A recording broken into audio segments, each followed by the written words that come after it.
Okay, we're back. So hopefully we got something live going. I know, We've anything. got live Facebook. We're we got live. Live Periscope, and All we're live. Yes. So let's, because I want to have you on again and again and again, whenever you can. Yeah. Okay. And I like and that. I want to promote your comedy and your career and your web series. Great. Carla Collins comes clean. Comes Just clean.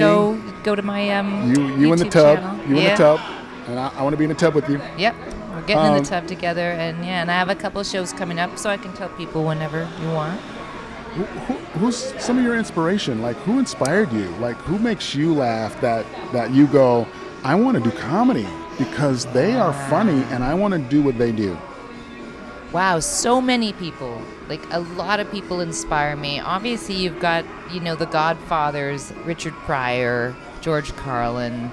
Those are the greats. Carol Burnett. I know she's not a stand-up, but I just adored her. I really like the old school women, if we're talking like Lucille Ball, Mae West, Carol Burnett. They really blow my skirt up. And then, the currents.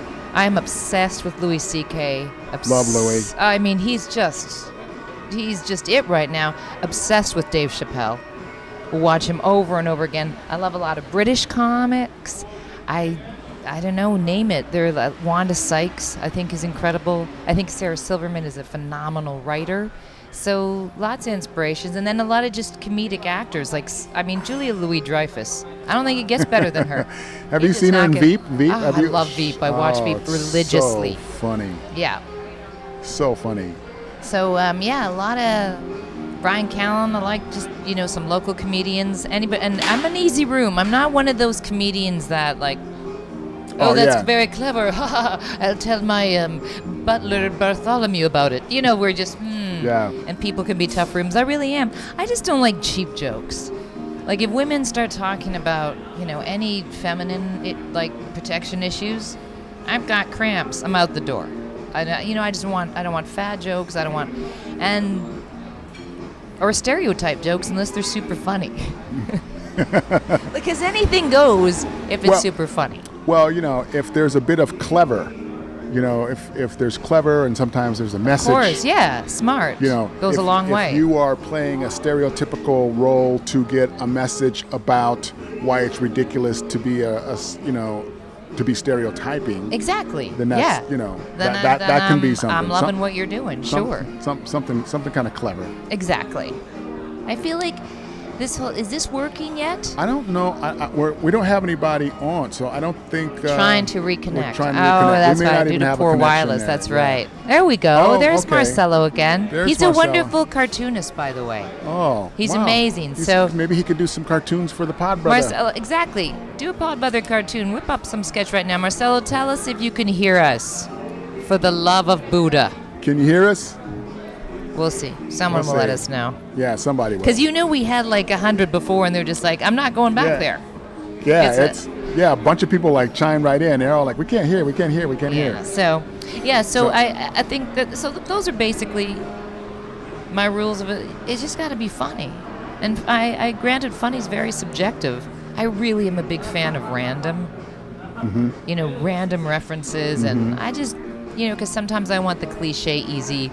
Who doesn't love a well-crafted dick joke? But, sometimes you'll see 10 comics on stage in one night, and they're basically doing the same thing. Yeah. So you don't want to be cheap. Yeah. Okay. So I can hear. Yay! Yes. Awesome. We can hear. Tell Okay. everyone, Marcelo. Tell them they can join. All right. So we need to go into your phone and figure out there's a setting that maybe the microphone's turned off. Yeah, I will. So definitely maybe look into your that. Facebook doesn't access the microphone, which is why we weren't able to hear. But we can go in and we can fix that. Somehow I just knew time. it was my fault, though. White guilt. I swear to God, I was Maybe, like, no, it's something technical. I'm the one screwing up. Almost 100% of the time. Maybe the Pod Brother just got a smooth phone. That's right. It's very smooth. Look at your cool. You got a grip on that phone. You've got quite a case going on. Yeah, that's my. I don't know what that is. It looks like something Batman would have. It's like a, it's like a gun grip. It is. Americans. Why is everything like a gun? Yeah, well, we're gun phallic symbol nation. I know. You're on point that way. It's a little on the nose. On the nose. You might want to go for a little. Donald Trump's campaign is all about the grip and the penis size. So it's America. Gosh. Believe me. I cannot believe that during a presidential debate he's like, no, I'm huge. I put the cock in Caucasian. No. Wow. I mean, that, as I said, that writes itself because there's just so many people who've never told a joke in their life have 2 or 3 solid Trump jokes. You know what? And they do because it writes itself. That's exactly it. Like it's frightening. I mean, it's hilarious in some ways, but it's also kind of horrifying. It is. Because this guy could have access to nukes. And I mean, I feel like it's a big, elaborate Joaquin Phoenix prank. And maybe Andy Kaufman-esque would just be like, oh, mwah, well done, bravo, Donald. But we haven't heard the punchline yet, so. Yeah, but what's really scary is because he's the forerunner for the Republican Party, he has access to classified information now. I know. Well, I think they're trying to keep that from him. I think I read this somewhere on the interwebs. Can we just tell him he won and put him in a White House that's, and based on that, and just he's in there, he's happy with Melania. Can we retrofit a Holiday Inn into a White House, put him in there and just put some cabinet people, some interns, make him feel like he's doing something. Just hire extras like he does at his rallies. Yeah. Just to we can just run the country, for real from D.C. Absolutely, and I think also if you're grabbing people, you just get all the racists and bigots and misogynists, and then they're all being one little area. Because I'm not a violent person, so I'm not like, oh, let's kill. You don't want to go. You never want to descend to somebody's bullying level. So I'm, just like Michelle Obama. She's like, aim high. But if we could just corral them all in the same place, like a petting zoo, the racist petting zoo. I mean, I'm like a businesswoman, obviously. You could travel in from all over the country and be like, there's an American racist. And then you say, when feeding the Nazi, please keep your hand perfectly flat, because they'll bite. No, when feeding the Nazi, feed him on the back of your hand. Exactly. Oh, better. They feel more comfortable that way. They feel more comfortable. But I feel like we're onto something. Just, again, we're not hurting them, but they're all in one area. We know where to keep them. But it's good. I mean, because a lot of race. I mean, Trump is like pulling, subsurface races to the surface. It's like bubbling up, like a zit. And there's, because there's a lot of racism that is embedded systemically in a lot of our systems. Like passive-aggressive racism, right? Passive-aggressive, very systemic. Like these people are like, hey, I'm cool on the top. I'm not racist, I'm not prejudiced, but really, they are Trump-esque. Whenever it starts like, listen, 3 or 4 layers Stephen, under I'm not racist, but that's true. It's like, it was like subterranean, and now it's it's volcanoed up to the surface, and that's better. We can deal with it out in the open. It's almost kind of like that's my barometer of some of my friends who it's like, because all black people have a racist filter, a racist barometer. Oh, yeah? Yeah. On what scale? Just it's 0 to 100? It's like precipitation. It's like the weather. Sometimes there's 0% precipitation. It's dry. Barometrics, and sometimes it's 100%. 100% racist. So it's, it's kind of damn. No kidding. Yeah, the needle's going to hit, of course. And, you have your friends you think have 0% racist precipitation, and you find out it's like, oh, why they down with a whole bunch of Trump theories and ideals. Exactly. And it's like, wow, I thought you was cool. Anybody from the LGBTQ, like BTQ community, I'm always like, why? No, he's not pro you or any chick. Yeah. And I love the word chick. That's not being anti-feminist. Like, I don't understand any woman who's his recent comment was, if you are sexually harassed at work, find another job. What? And his son, of course. And this is a guy who has a pen that can make, executive orders. Plus, his 2 sons are super creepy. Can I say? I'm an animal rights activist. Like I'm an ambassador for the World Animal Protection, Toronto Humane Society, and his 2 sons are trophy hunters. I can barely stand trophy wives. And they both look like, do you remember the preppy murderer from the 80s? Right? Because they're like stuck in 1985. Well, you think about Christian Bale, American Psycho. Oh, yeah. That's like, they kind of fit that profile. Like, who is their age? Because they're young still, young boys with the slick back hair. Brill cream and blow dryer. No, why? Why on earth would you? as a fella in your 20s, be slicking back your hair like you're Gordon Gekko. They're so lost in the 80s. When you're out of touch, that's what happens. Yeah. When you're not dialed Exactly. Okay, somebody says, congratulations, this is your most liked live video. You know why? Because we have sound. Wow, talk about just tripping over my standards, setting the bar low. We have audio. You can actually hear what we're saying now, which It's is just cool. like there's always a more popular. Like I make jokes in my latest Carla Collins Comes Clean that nobody's really thrilled about the two choices. You know, they're not the most beloved people, Trump and Hillary. But again, there's one that you're still gonna pick the one. Even if the dog's got mange, you're like, I'm gonna grab that dog. Grab that dog. As opposed to that racist terrier over there. I don't know. The racist wild wolf. As the pterodactyl. Because it's dinosaur time is what it is, too. And I get, I hear, I'm not trying to throw shade, but a lot of Republicans say, that the whole thing about Make America Great Again. When? Before the Civil War, before women had the right to vote, when if you were gay, you couldn't even, come out of the closet. What are you talking about? But the thing is, America has to not be great in order to even say, make it great again. We haven't lost the greatness. No. You can always improve. The climb of American greatness has not declined. Absolutely not. It's been on the rise, and there has been no dip in the greatness of America. And so I'm trying to find out, when did it dip? I know. When was that big dip exactly? No, and no one was that. To me, it's like it's code work for making America have more white privilege again. Well, of course it is. It's like it's code. White male privilege, I would add. White male privilege. I'm not throwing myself in the ring, but it's very true. It's white male, because here's the thing: the old white male, that's a dying breed, right? Like there's only a couple. It's the last two dinosaurs having a smoke behind the schoolyard, and of course, I'm not going to generalize because not everyone. That's cool. That's what I was going to say, that because there's some cool old white dudes. Of course, they all hit on me, so I know my white dudes. I'm telling you, I got some old white dudes that got mad loveskis for the Pod Brother. I mean, they hooks me up. For sure. Listen, Bernie Sanders is an old white dude. I love older Jewish men, because I want him to pay for my school and my health care, for starters. And plus, he's got that hair that looks like he just stepped out of an orgy.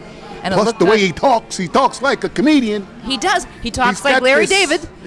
Well, and then I like cadence. My favorite is Bernie Sanders' face always looks like he can't remember where he parked his car at Disneyland. Like, I thought it was under the giraffe. Where's the giraffe? My Bernie Sanders. I love Bernie Sanders. Bernie Sanders single-handedly is going to be the starter kit for redesigning and reforming our electoral process, how we raise funds in campaigning. I feel absolutely it's a start of a revolution. That Bernie's revolution is going to trickle up, down, and sideways. Yep.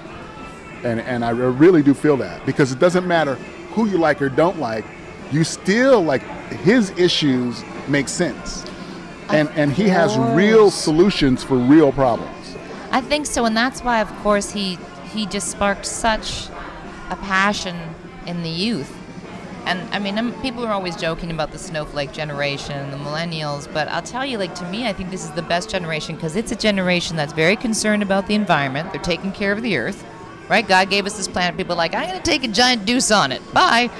And they're pansexual, like gay, straight. They don't care, they can't believe there was ever an issue, gay marriage or not gay marriage. Not racist. They don't understand. They've grown up in the rainbow. So everybody knows mixed babies are the most beautiful. So they're onto that, because they're as deep as a lunch tray. They're very. Do you have a mixed baby? Yeah. Beautiful. Half Italian, half black. That's gotta be gorgeous. Yeah. It just. That's. You want to go halfsies on one? Absolutely. I think we could have a funny little. I think we would. I know. Funny little papoose, little mini. Can you imagine our baby though? Giant features. Our baby's just gonna come out as a cartoon. I just gonna give birth like a tall skinny cartoon.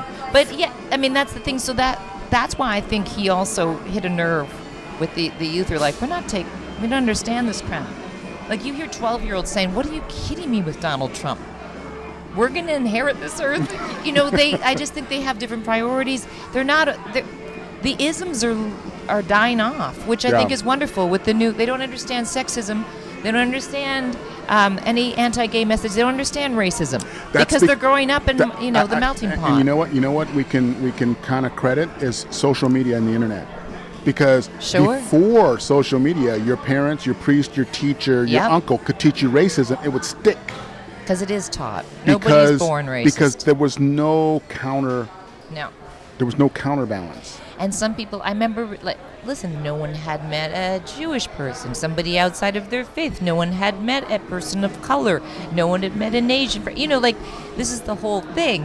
Whereas now, we've got the global village, and you're right. That makes a big difference. Because it's exposure, and of course, fear is, to me, this is not as funny a talk as I thought, but we're going deep, kids.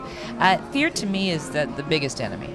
It's not even hate, because hate and love are really close. Hate and love, you've had hate sex. It's awesome. When people that's why you manufacture an argument so you can have some hate sex. Oh my God, some anger sex. I love anger sex. The thing is I don't mind if somebody loves or hates me because it's eliciting a strong response. I think to make it in this business, to make people think, I want to really cause a big reaction. So I don't mind love or hate, fear, and ignorance.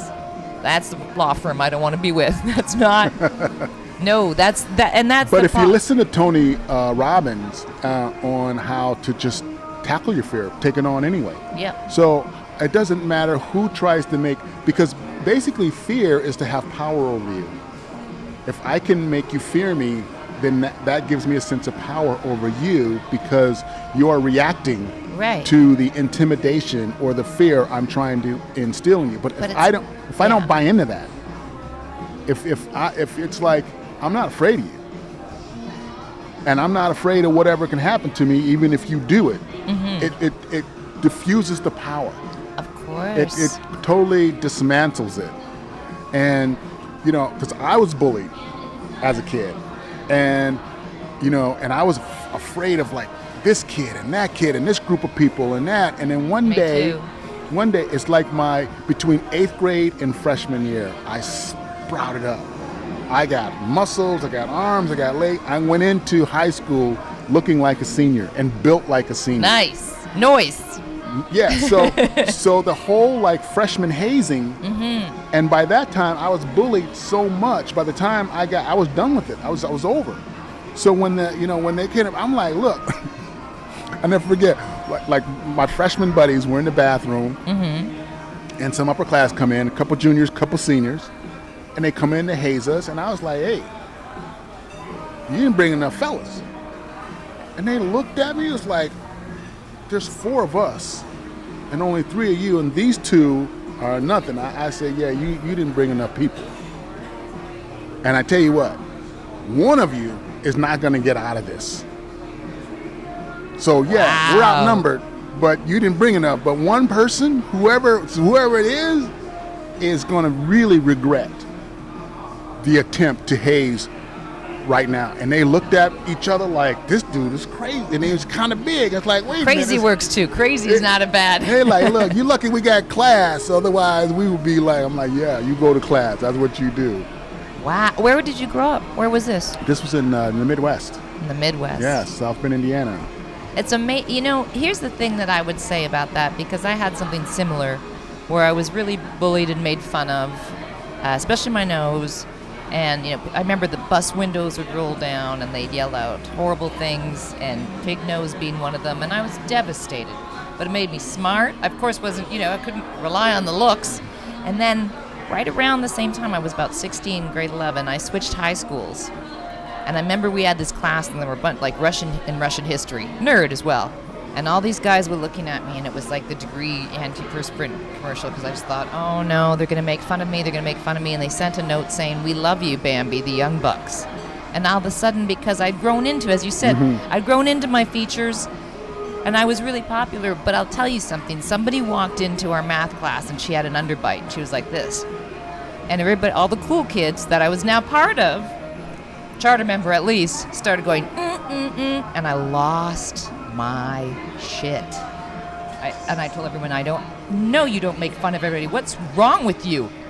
And I have to say, if I hadn't gone through it myself, I don't think I would have been a compassionate person. So in retrospect, I don't mind that bullying happened to me, because I really do think it made me a better person. I'd like to think I would have stopped if it hadn't happened to me, but I don't know. I don't think so. Well, no, it does. If you grow up with that sense of entitlement and that behavior and that social hierarchy, it becomes embedded, becomes automatic. Yeah. Which is kind of why, we have such an eerie feeling with the Trump sons, because we just knew they just grew up in that kind of like. It's a Louis C.K. routine. If somebody was handed a Porsche at 17, they're an asshole. So it's like. But when you get picked on. Hey, Era Melinda, I'm just giving some love to my girl in Montreal. you grow out of it, you have a tendency to take on more of a Robin Hood-ish type of. And you don't stand for people getting bullied and picked on. And when you see it, you kind of be like, hey, man. You steal from the rich and you bitch slap the bullies. You bitch slap the bullies. Yeah, you do. Yeah. I think, I mean, it just gives you a basic understanding. And also because I think you develop so deep. You develop your inside. Because to me, okay, this is great and everything. These are tuxedos we're renting this time around. It's fine. We like to take care of our fitness.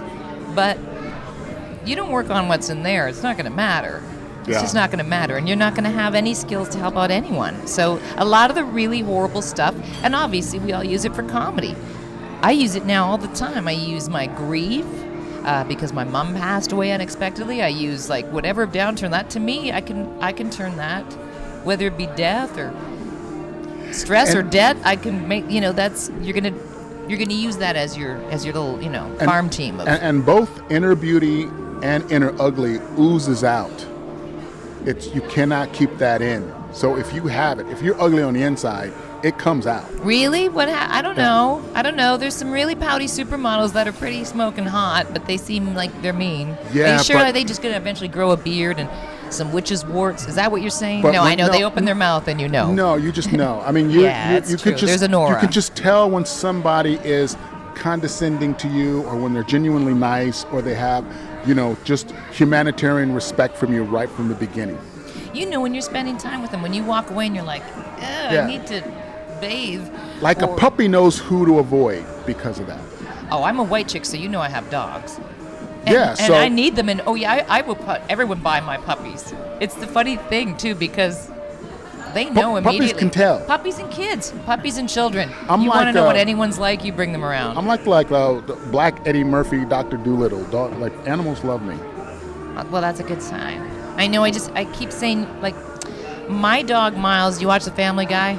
Yeah. Okay, so I love The Family Guy, and Miles and I are a live-action version of Brian and Lois. My dog Miles is in love with me.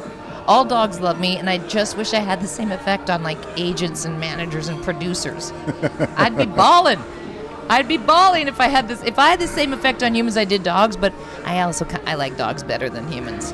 I'm like, yeah, I gotta pick up after them, but they'll never shit all over my dreams. That's some Oprah stuff for those of you. Hi, Joanne. Nice. Hey, Joanne. How are you? Well, all my friends are hot too, so. Can I meet all your friends? Yes, you can meet all my friends. Now you that we finally got this working. You should have a ladies' night or a ladies' Saturday afternoon. A ladies' afternoon. A ladies' afternoon. That sounds very like, we're having tea and trumpets and scones. And crumpets with the pod brother down at the Pig and Whistle. That's not going to be my girls' scene, but yeah, we could have. You can't put a group of a lot of white women, and I've got all the rainbow too, but especially the white women. You can't gather them and not give them booze. We got booze. We got a bar. I know. We got here. a bar, so I can get my ladies here. All right. Well, and I do. I have and that's a great thing. I love my girlfriends, and I think that's a strong thing too with women, because for the longest time, men are like, no, they'll tear each other apart in a cage match. I'll put those two ladies in the octagon, and that's another thing too that I think is really important, both on and off stage, as your sisters. Right on. Well, I'm going to make you and your girls honorary pod sisters. Yeah, we're trying to remember pod sisters. So we're like stick with the pod sisters. Stick with the pod sisters. So we're brother and sister. I love it. Yeah. So you're my pod sister, and all your girls are my pod sisters. I love it. So you're in the mix. Awesome. I just had such a great time. We're gonna do so many things. We're gonna do pod sister and brother on the street. I just gave myself top billing there. I don't know if you noticed that. Ladies first. And we got a lot of projects. And come see my show. Come see me here in LA. Keep me in the loop. Yes, send me tell me where you are. I'll totally come check you out. Absolutely. I'm going to be at the Whitefire Theater on August 30th. No, August 20th, Saturday, August 20th, and at the Federal Bar on Wednesday, August 17th. That's in North Hollywood. That's by my house. Okay, you come to the Federal Bar. That's when it's a Canadian night. It's a Canadian showcase. Yeah. So it'll just be a tight set, but you'll see a bunch of funny Canadians. I'll be And glad who doesn't to. want that? I'll be glad to. Out in the wild, the Canadians roaming around among you. You don't even know who we are. I will be more than happy to come out and roll around in camouflage to check the wild you got going. Absolutely. Bring your night vision goggles. I'm very good with it. Yeah. Sweet. I'll be looking for the tall blonde Canadian with the bubble booty, and I'll be like, there she is. That's Carla Collins. Listen, before I worked on my bubble, I had to have a midget walk around and hold my ass up. I'm midget free is what I'm saying right now. With all due respects to midgets. A lot of midgets lost their job You done made some and midgets income. unemployed. You done That's unemployed. Right. We got some Push midgets them. on the pokey because they no longer have to hold up my ass. I worked for it. Awesome. I worked for it, brother. Awesome. You know what? I never wanted to be a midget, but now I'm thinking, you're funny. Okay, so Marcella wants to see me perform in Manhattan since you used to own a club. Can you hook that up? I can. All right. Yeah. Get me to New York. I can totally hook My that up. East Coast bros want to see me there. So. Yeah. Sweet. Nice. Well, it was a pleasure. You are adorable. Thank you are sweet, you. I sexy, love you. funny. You're wonderful. I want you definitely back, and you're totally honorary pod sister. So 100%. You know I'll be back. That's gonna be like then the third one's free or something. You don't want to invite me. I'm like a vampire. Once I'm invited, I'm just like, oh, what are we doing today? Here again. So tell everybody where we can find you online, and what you got going. All right. of your websites and your YouTubes. Like, how can we All find of you my and follow you? websites. Pornhub. No, CarlaCollins.com. I'm just updating it, and it'll give you all my my tour and dates. Like I said, August 17th at the Federal Bar, August 20th at the Whitefire here in LA. Then I'll be hitting Canada, and I'll give you those dates later. Check out Carla Collins Comes Clean. It's my new web series. They're only about 3 or 4 minutes long, so it's good for the ADHDs around. You can just please subscribe to my YouTube channel, Carla Collins Comedy. You just type in my name, and you can subscribe, and we have new ones out every Thursday. So I want to make sure to plug that, at Carla_Collins, because some bitch has got Carla Collins. It's just an egg. She's got like 6 followers. I'm pissed. But at Carla_Collins, I'm also on Facebook, and at Carla Collins Comedian on Instagram. So many things to rattle off. I don't know. But you know what? That different people have different cultures, and they only follow the one thing, so you have to rattle it all off. Because I kind of do. they And right now have I'm at their- Hollywood and Highland if you want to follow behind my bubble butt. Yes. I'll be going out to a parking lot. So, wow, that may be the creepiest Criminal Minds thing I've ever said. I'm going out to a parking lot. Going out to the Who would parking that lot appeal with to? my bubble butt. Yeah. So, perfect. Well, I got your back. I'll be bubble butt security in the parking lot. I like it. for I you. like it. Oh my gosh, would you be like the bodyguard? It would be the reverse bodyguard, Yes. right? Yes. Instead of Whitney and Kevin Costner, it's you and me. There we go. I love it. We could do this. Delicious. We're helping bring the world together. I'm in the bathtub with you. You're in the bathtub with me. I'm coming clean with you one That's day. my web series. I do it from a bathtub. Just that taken out of context. She had to disclaim it because people were like, Well, wait a no, minute. people are going on Urban Dictionary like, what does that mean? Right? It sounds like it's a new expression. Like we're just like instead of all the terms everybody like I'm in the bathtub with you. They're like, does that mean he's down with her? Is that shade? What's it? Is that like a code word for hooking up? Exactly. Like, does I'm in hook the up mean bathtub with coffee, you. Or does hook up mean hook? I'm in the bathtub with you, and we just leave it at that. I hope that becomes a thing. It's going to become a thing. Love it. I am totally. I want to get in the bathtub with you, and you want to get in the black tub with me. So Yeah. It's all Oh good. my God. Again, the black tub. So, you and I are going to do a sex tape because the thing is when Steve's on top of me, black's so slimming, and the camera adds 10 pounds. Maybe the number one reason I love black I can men. cut 10 pounds off you. That's if I'm on top. exactly because I'm gonna look tiny. Again, first sex tape was with the midget. Bad decision. I looked enormous. Oh, Couldn't man. do a 69, just a 34 and a half. I could go with you all day, Carla. I know I'm absolutely 10. I'm like rolling out all my bad old jokes to close with. Well, Well, if you get a chance, come down and check us out here at the Pig and Whistle in Hollywood on Hollywood Boulevard. And I'll be here every week doing the Hollywood Boulevard podcast. And I got funny special guests. Carla's going to come back and visit a brother. And you can catch me at podbrother.com, stickwiththepodbrother.com, and podbrothernation.com. I mean, you just Podbrother Nation. I would like to be the vice president of Podbrother Nation. You could. Yeah. You could be my secretary of booty. My booty secretary. Secretary of Booty. Don't read my emails. All right. Thanks a lot. You guys been a lot of fun. Thanks for sharing your bandwidth and your data and your experience with us. We love you. All right. Love you. Bye, Aggie. Aggie from London, England.